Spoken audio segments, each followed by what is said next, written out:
My name is Martha Vance. For 23 years, I was the silent engine behind my daughter Chloe's life. I worked double shifts at a Chicago real estate firm and skipped vacations just to ensure she had the best of everything. I didn't just want her to survive, I wanted her to conquer the world.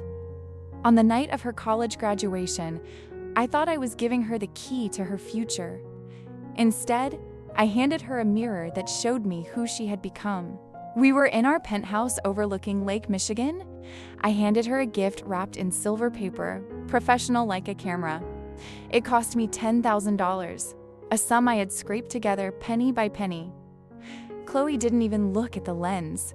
She tore the paper, glanced at it, and with a cold, bored expression, let it slip through her fingers. The sound of high-end optics shattering on the white marble floor was the loudest sound I had ever heard. "Mom, honestly? This is cheap trash compared to the Phase 1 system Julian got me," Chloe said, stepping over the glass shards. Julian was her fiancé, a man who smelled like expensive cologne and arrogance. He had appeared in her life a year ago, claiming to be a venture capitalist. I never liked him, but Chloe looked at him like he was a god. In that moment, seeing my sacrifice lying in pieces, something in me didn't just break, it hardened into steel. I didn't scream, I simply picked up my leather handbag. "I see," I said, my voice as calm as the lake in winter. "If my gifts are trash, then perhaps my support is too. The keys to the condo I bought for you in the Gold Coast stay with me." "The wedding budget? We need to talk about that." Chloe laughed, a sharp sound. "Well, Julian will take care of me, Mom. We don't need your struggle money anymore." She had no idea that Julian's care was a trap. The graduation party continued, but I was a ghost at my own table. I watched Julian whispering into Chloe's ear, his eyes constantly darting toward her designer handbag where she kept the trust fund documents. I realized that my daughter hadn't just rejected a camera. She had been brainwashed by a man who saw her as a walking bank account. I sat there sipping champagne, realizing I had to play a much longer game to save her and my legacy. 2 weeks later, the wedding preparations were in full swing. Chloe demanded a $150,000 ceremony at the Drake Hotel. She wanted the world to see her as the Princess of Chicago. Julian was the mastermind behind the expenses, choosing the most overpriced vendors and insisting on private consultants. Every time I questioned a bill, Chloe would snap at me. "You're just jealous, Mom. You never had a man who could provide like Julian." I decided to hire an old friend, Rick. He was a veteran wedding photographer who noticed the shadows that others ignored. I paid him double to not only shoot the wedding, but to keep his eyes on Julian. "Something isn't right, Rick," I told him. "Julian is too perfect, and the money is disappearing too fast. I need to know what happens when the cameras aren't flashing." Rick nodded. "I've seen his type before. I'll keep the secondary lenses running." The morning of the wedding was a whirlwind of silk and lace. Chloe was a vision in a $20,000 gown, but her eyes were cold. She didn't thank me once. Julian was busy arranging offshore accounts for their honeymoon in the Maldives. I felt a pit in my stomach as I watched him sign papers with a flourish. He thought he was minutes away from a multi-million-dollar payday. He thought he had outsmarted me. He was wrong. Just an hour before the ceremony began, my phone vibrated. It was a text from Rick, Martha. "Get to the service corridor behind the ballroom. Now. Do not tell Chloe." My heart hammered against my ribs as I slipped away from the bridesmaids. I hurried through the maze of the Drake Hotel, the smell of flowers giving way to the cold, sterile scent of the service halls. I knew the moment of truth had finally arrived. I found Rick standing by a heavy steel door, holding his digital camera like a weapon. He didn't say a word. He just hit the playback button. The images were crisp, high-definition betrayals. There was Julian, the man supposed to marry my daughter in 60 minutes. He wasn't alone. He was pinned against the wall by a woman in a red dress, Tiffany, the wife of his primary investor. They were celebrating their big win in a way that made me want to scream. I stood in that cold corridor, watching the video. Julian whispered to Tiffany, "One more hour." Once the signatures are on the trust documents, the Vance accounts are our playground. Martha won't even know where her millions went. Tiffany laughed, straightening his tie. It wasn't just cheating. It was financial terrorism. I felt a cold rage. They thought I was just an aging woman blinded by love. They forgot how I built my empire from nothing. "Rick, save this to 3 different clouds," I whispered. "And don't show Chloe." "Not yet." Rick looked worried. "Martha, you can't let her marry him. She'd hate you if she finds out you knew." I straightened my silk dress. "She already hates me for my cheap gifts. If I stop it now, he'll play the victim. I need him to commit a crime he can't walk away from. I'm going to let him think he's won, right until the very end." I returned to the bridal suite. Chloe looked like a queen, but her eyes were hollow. She didn't even turn when I entered. "Mom, you're late for the bridesmaids' photos. Julian said your presence might ruin the aesthetic of his family." I swallowed my pride. "I was just checking the menu, dear, making sure everything is perfect for the money I'm spending." I watched her, wondering when she would realize that her aesthetic was built on lies. While Chloe was busy, I took her phone. I knew the passcode. It was the date of her first professional photo. I opened her banking app. My suspicions were confirmed. Julian had already moved $50,000 from her tuition account to a shell company in Delaware. It was a consultation fee. He was robbing her before they even exchanged rings. Every cent I had saved for her future was being siphoned off by a predator in a tuxedo. I stepped onto the balcony to call Mike, a private investigator. "Mike, I need everything on Apex Strategy in Delaware.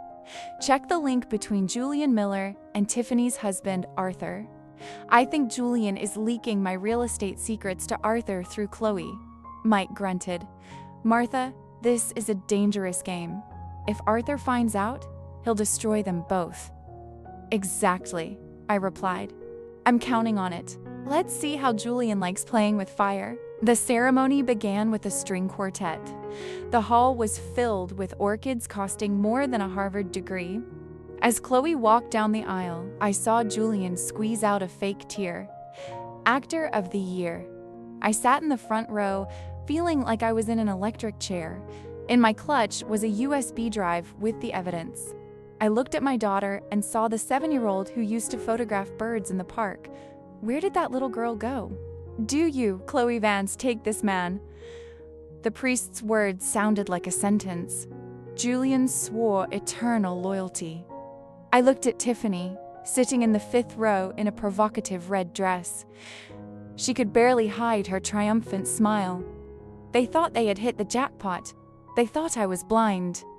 They forgot that I had survived the cutthroat Chicago real estate market for decades. They were about to learn a very expensive lesson. At the reception, Julian approached me, beaming. "Mother-in-law, what a stunning party. By the way, I've prepared the documents to expand Chloe's portfolio. I need you to sign over the trust management tomorrow morning." He handed me champagne. I sipped it, looking him in the eye. "Of course, Julian. Tomorrow will be a day of surprises. I hope you're ready for changes." He smiled, completely unaware of the storm I was brewing. Chloe joined us, looking exhausted. "Mom, stop talking business. Julian, come dance." She didn't even look at me. In that moment, I knew. To save her, I had to let her fall. I had to let her feel the cold asphalt, just like the camera she broke. My strategy was ready. I signaled Rick at the DJ booth. "Start the upload for the love story slideshow," I whispered into my headset. The trap was set and the bait was irresistible. The night reached its climax, the commemorative video. The room was filled with Chicago's elite. Julian led Chloe to the center of the floor, and now, he announced, "Let's see how our fairy tale began." The lights dimmed. The first photo appeared, Chloe and Julian in Paris. The room cheered. But I knew that in 3 minutes, Rick's program would replace the fairy tale with the harsh reality from the service corridor. The ballroom fell into a solemn silence. Hundreds of guests watched the screens. Julian held Chloe, a mask of noble victory on his face. The slideshow played. Paris, a yacht in Chicago. But at the 4-minute mark, the music turned into a low, ominous hum. The image flickered. Instead of happy selfies, a grainy but clear video of the service corridor appeared. It was filmed only 2 hours ago. The entire room gasped in unison. On the screen, Julian was pinned against the wall by Tiffany. His voice was loud and clear. Chloe is just a ticket to her mother's trust fund. Soon, we'll bleed them dry. The video was so sharp you could see him laughing at Martha's cheap gifts while Tiffany promised him a meeting at their secret Miami apartment. Chloe froze, her face turning whiter than her dress. She stared at the screen, unable to believe her own eyes. Julian rushed toward the DJ, screaming, "Turn it off! This is a deepfake, AI!" But Rick had locked the system. I walked onto the stage and took the microphone. "It's not AI, Julian. It's a Leica camera, the one you and my daughter called trash. It has excellent optics. It sees the truth even in dark corners." The room erupted in murmurs. Arthur, Tiffany's husband, slowly stood up, his face flushed with a terrifying, silent rage. You knew?" Chloe whispered, turning to me. Her voice trembled. I looked at her with deep sadness. "I found out 2 hours ago, Chloe. I could have stopped this quietly. But you said my money was dirt, and this man was your God. I wanted you to see your God in full height before he took your life." Chloe looked at Julian, who now looked like a cornered rat. He wasn't a prince anymore. He was a thief in a suit. Scandal ignited instantly. Arthur walked up to Julian and knocked him down with one punch. Security rushed in as guests began filming on their phones. Tiffany tried to escape through a side door, but Mike was waiting with a folder of documents. "Going somewhere, Mrs. Miller?" "We have questions about your offshore accounts." I watched their house of cards collapse and felt nothing but cold, hard justice. The game was finally over. Chloe ripped off her veil and threw it at Julian's feet. "Get out," she said quietly. Julian, wiping blood from his lips, sneered. "You think you won, Martha? I already moved the money. Your trust is empty."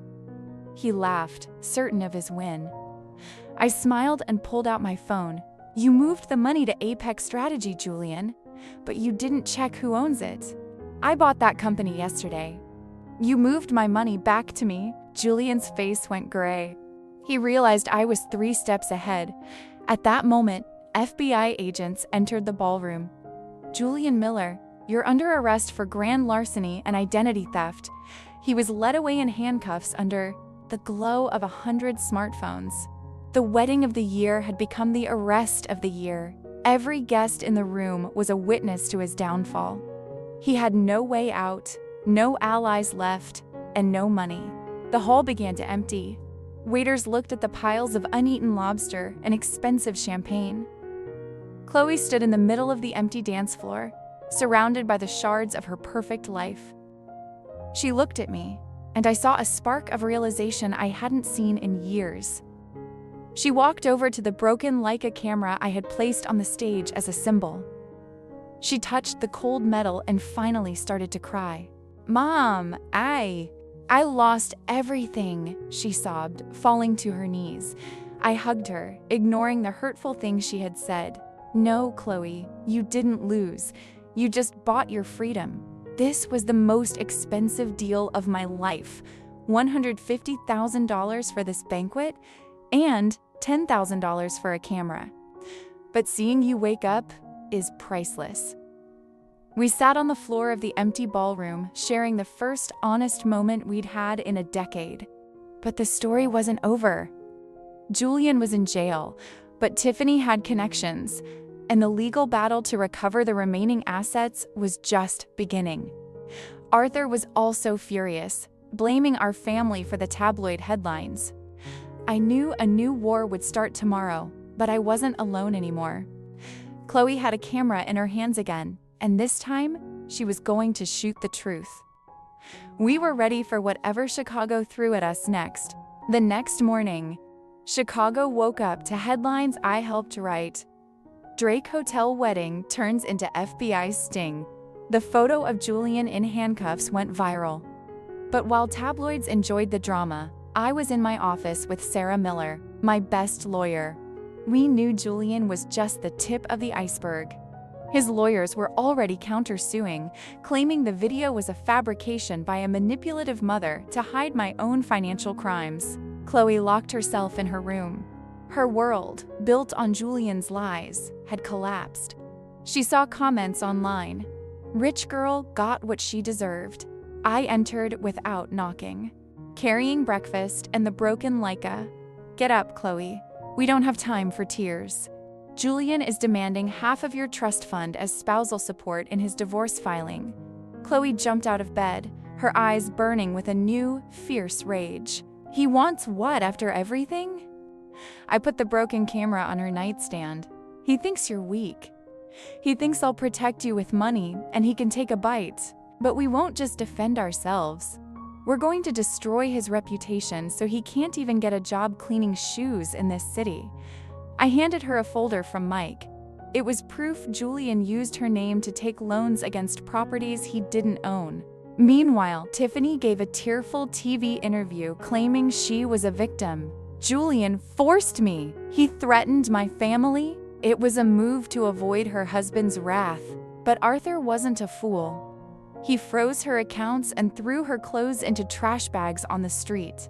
A witch hunt began in Chicago, and everyone was trying to save their own skin. The alliance between the two scammers was crumbling faster than their bank accounts. "Mom, I want to go to the interrogation with you," Chloe said. Her voice was steady. She cut her long hair and put on a simple black suit. At the DA's office, she spoke not as a hurt girl, but as a witness. She described how Julian made her sign blank investment forms. The prosecutor was impressed. We realized we had a chance to not just jail him, but to annul the marriage completely, as if it never existed. But Julian leaked Chloe's private photos and texts from jail. It was a dirty move to break her. Chicago forums exploded. I saw Chloe clench her fists. He thinks this will shame me? No, it only proves what a scumbag he is. She took the new Leica. I bought her and made her first post in ages. Truth isn't always pretty, but it sets you free. I'm not afraid anymore. Her courage began to turn the tide of public opinion. My company, Vance Realty, was under fire too. Clients doubted our reliability. Stocks dropped. Competitors circled like vultures. I held emergency meetings. Gentlemen, I told investors, if I could neutralize a master fraudster at the altar, imagine how I will protect your investments. My toughness worked. We began to regain our position, proving that the Vance name was synonymous with resilience and absolute integrity. The legal battle dragged on. Julian's lawyers found a loophole in the prenup he had drafted. A clause about joint ownership of intellectual property could give him rights to Chloe's future photography. It was a plan to enslave her talent. Chloe was terrified. I looked at the contract and smiled. He forgot one detail, Chloe. You signed as Chloe Miller, but legally, you're still Chloe Vance, because the priest's license was expired. This was my secret move. A week before the wedding, I had anonymously reported the priest's paperwork violations to the city. His authority was suspended on the wedding day. Technically, the Drake ceremony was just an expensive play. Chloe was never his wife. Every document she signed that day was void. I had planned this safety net the moment Mike brought me his first set of suspicions. Julian had been outplayed before the first vow. When we presented this in court, there was dead silence. Julian went gray. He realized he was playing chess with a grandmaster. The judge dismissed all his property claims. Mr. Miller, you're not just a fraud. You're a bad lawyer. Chloe walked out of court with her head high. We won the first round, but the main goal remained: to recover every cent stolen from our family and ensure he stayed behind bars for a long time. Winning the annulment was just the start. Julian started bargaining with the prosecutor, trying to trade his partners for a shorter sentence. He pointed to construction firms he used for money laundering. I realized his scam was huge. He was a cleaner for dangerous people. The scale of the betrayal was breathtaking. He wasn't just a small-time crook. He was part of a network that fed on the lifeblood of Chicago's economy. Chloe began her own investigation. She didn't shoot models anymore. She started a documentary series called Shadows of Chicago with her new Lika. She visited his shell company, addresses empty offices, and abandoned sites where her trust money had vanished. Her photos were honest and technically perfect. She finally understood why I bought her a Leica, not for status, but to see what others try to hide. Her camera became her weapon. One evening, Chloe came to my office. "Mom, I found the real link between Julian and Tiffany. She wasn't just his lover, she was his handler." She found me at university and set up our meeting. Chloe showed me photos of Tiffany meeting a man at the Chicago port. "Is that Arthur?" I asked. "No," Chloe said. "It's his main competitor." Tiffany was playing both sides. The depth of the conspiracy was deeper than we ever imagined. We gave the photos to Mike, who gave them to the FBI. It turned out Tiffany and Julian planned to bankrupt Arthur too.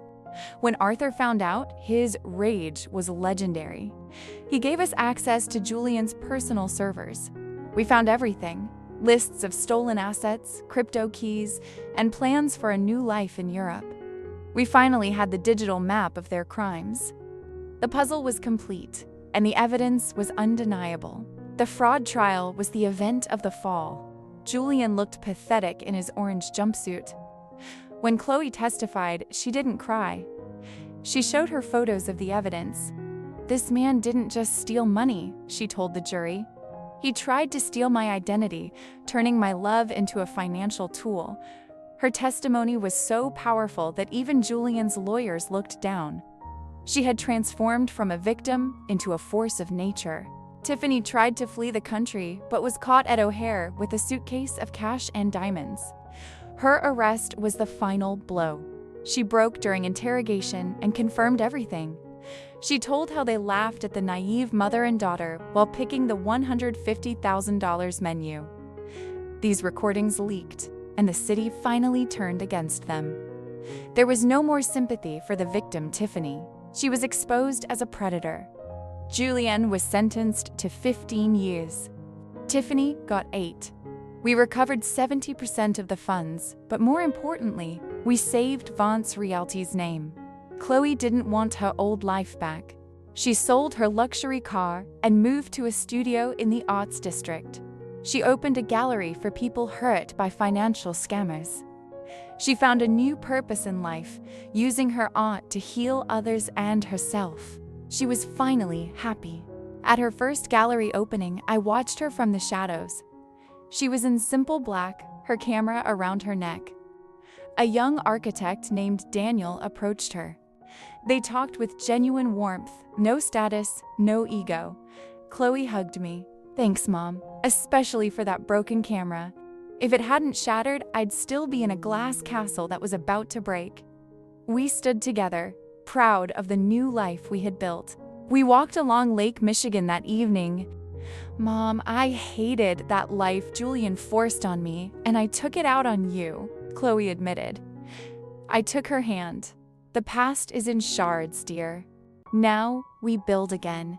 The air was cold, but for the first time in years, our relationship felt warm and real. We had moved past the money and the status, finding the bond that truly mattered between a mother and her daughter. But there was one last thing. Mike told me Julian had a secret Swiss account with the lost 30%. Ironically, only the legal widow or someone with the power of attorney Julian forged could access it. We decided to use his own weapon against him to close the account and donate the money to a fund for scammed women in Chicago. It was time to take back everything he had stolen and use it for good. We flew to Zurich. When we showed the Chicago court order, the Swiss bankers closed Julian's access forever. The money was returned to the Vance Fund. Julian would have nothing waiting for him when he got out. It was the ultimate victory. We had tracked down every last cent, ensuring that his grand plan resulted in absolute zero. He had tried to gamble with our lives, and he had lost everything he ever cared about. Back in Chicago, Chloe organized a charity auction at the Drake Hotel, the same place as the failed wedding. But the hall was decorated with her photos. The centerpiece was the shards of the first Leica under glass, titled The Price of Vision. The Chicago elite who once gossiped now stood in line to shake our hands. We had turned a public shaming into a triumph of character and resilience that the city would never forget. Arthur attended too. "Martha, you're the only woman in this business I truly respect. You didn't just save your daughter. You cleaned this city." I thanked him, but my eyes were on Chloe. She was with Daniel, talking about her school for underprivileged kids. She wasn't a real estate princess anymore. She was an artist. She had found a way to use her talent to make a real difference, and I had never been more proud. We raised over $1 million for legal aid for women. Chloe handed me an envelope, the keys to the Gold Coast penthouse. "I want to earn my own home. Mom, keep this as a place where we can always meet as friends." I realized she had truly grown up. She didn't want the handouts she once demanded. She wanted the satisfaction of building her own life. It was the greatest gift she could have ever given me. 2 years passed. Julian wrote letters from prison begging for money. Chloe never opened them. She used the letters as part of an art installation about empty words. Tiffany tried MLM schemes, but her name was ruined. Justice in Chicago is sometimes slow, but it hits the target. They were living reminders of what happens when you try to build a life on the destruction of others. Their names became a cautionary tale for the city. Vance Realty thrived. Chloe and I became partners, not in real estate, but in life. She became my official photographer. Her shots of buildings had a soul. She saw structure where others saw concrete. Our relationship, once broken like that lens, was forged anew. It was stronger than any diamond. We had learned to trust each other, to listen, and to value the truth above any bank balance or social standing. One June evening, we sat on our terrace. Chloe adjusted her new camera. "Mom, if I hadn't broken your gift that night, I'd never have known the truth. I'd have lived in a golden cage until Julian drained my life." We looked at the sunset, feeling the peace of a hard-won victory. We had survived the fire, and we had come out stronger. The shadows of the past were finally gone, replaced by the light of a new day. "Sometimes a lamp has to break for you to see the light, Chloe," I said. Your anger was a cry for help I finally heard. We clinked glasses. There was more love in that gesture than in all the toasts at that failed wedding. We were two women who built our fate on truth. We had found the strength to face the world on our own terms, and we knew that nothing could ever break the bond we had forged in the heat of battle. The story of Martha and Chloe Vance became a Chicago legend. It's a story about how a mother's love is also a readiness to go to war, and how betrayal can be the start of a great ascent if you have the courage to see reality without filters. Our journey from that broken camera to the pinnacle of our success was a testament to the power of the human spirit. We had turned our greatest tragedy into our greatest triumph. The sun set, painting the lake in gold. Chloe took a photo our portrait in the glass reflection. We were smiling. It was a photo that needed no retouching. It was our life reel, honest, and priceless. Every crack in our past was filled with the gold of wisdom, making us a living masterpiece of kintsugi art.